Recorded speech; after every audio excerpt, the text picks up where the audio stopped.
Hey, I'm Chris Peters. I'm here to talk to you about the Odie today. That was a little example of how we can get it to sound a little bit like a Hendrix sound, and that was using the standard diode clipping section, which is similar to a certain overdrive pedal that you know. What I think is really cool about the pedal is it allows you to take amplifiers that maybe don't have a particular exact sound that you want to nail and work with them and feel very amp-like.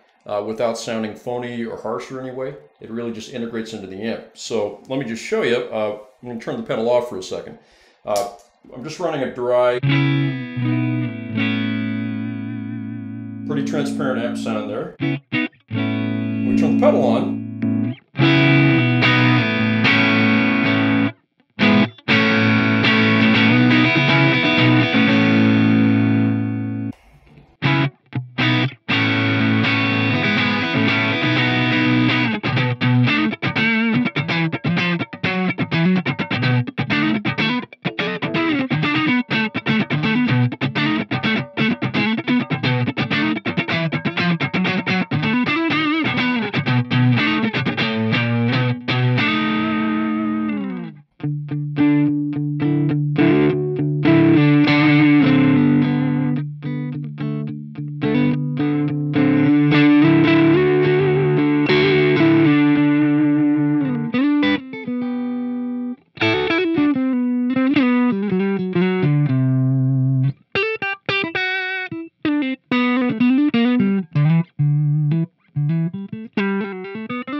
cool. So that's the about extent of where I would take that without a distorted amp. You can see it's got a lot more range than a tube screamer because it's not a tube screamer. It's an Odie.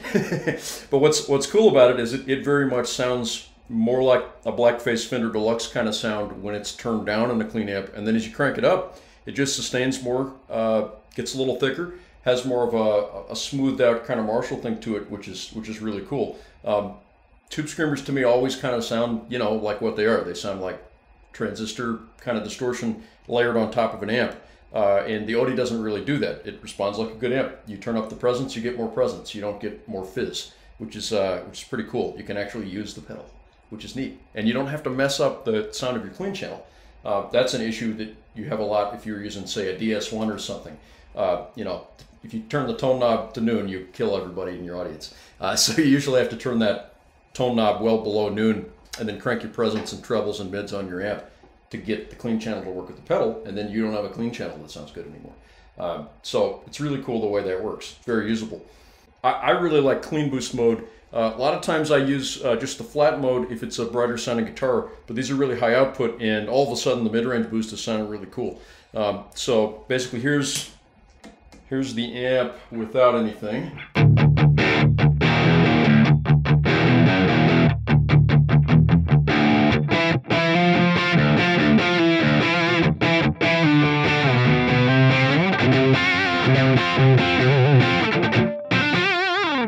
All right, now when we turn it on, so this would be kind of like, you know, you got your Marshall JCM800 and you wish it were more like a JCM800 plus a little more.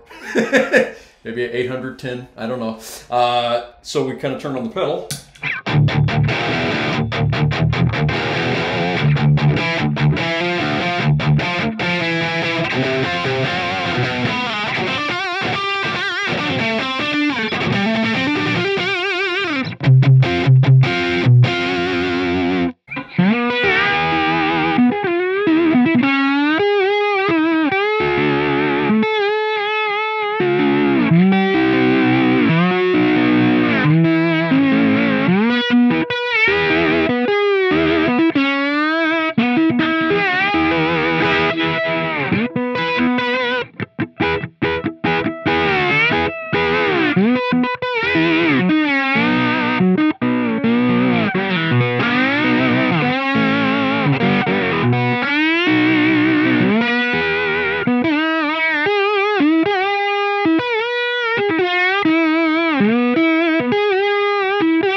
Cool.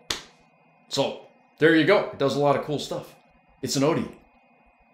You don't have an Odie. You need an Odie. I should tell you as well. I've known Peter for a long time. He's a good friend of mine. But if he built bad stuff, I'd go, "Oh, that's really nice, Peter," and then I wouldn't buy his stuff.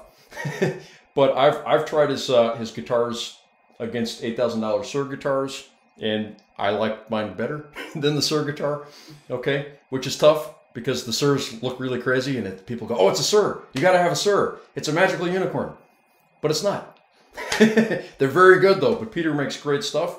And he started making pedals and I thought, "Oh, okay, you're gonna make pedals. I mean, you're a smart guy, but come on, man, it's a pedal." And then he builds a pedal. So you give him 10 years, he'll be building an amp that's better than anything you could buy if he loses his mind completely. So I would highly recommend you get one, and it's a reasonable price. There's a lot of boutique guys out there that are, you know, charging way more than, you know, they're trying to put you over a barrel. And I think it's important to, you know, get paid what you're worth for your work, but, you know, be reasonable about it and not try to take advantage of people. And that's kind of what Peter does with the pricing of his stuff. So it's not something, you know, I know how that looks. You go, "Oh my gosh, it's really inexpensive. What's wrong?" I'm sure he just shoved a bunch of wires in a case. No, it's incredible, very quiet. I think it's a great product, and I'm a guy that doesn't really like to use overdrive and distortion pedals, and I'm really excited about the tones, and I would use it on recordings a lot. It's very cool. So anyway, thanks for checking it out.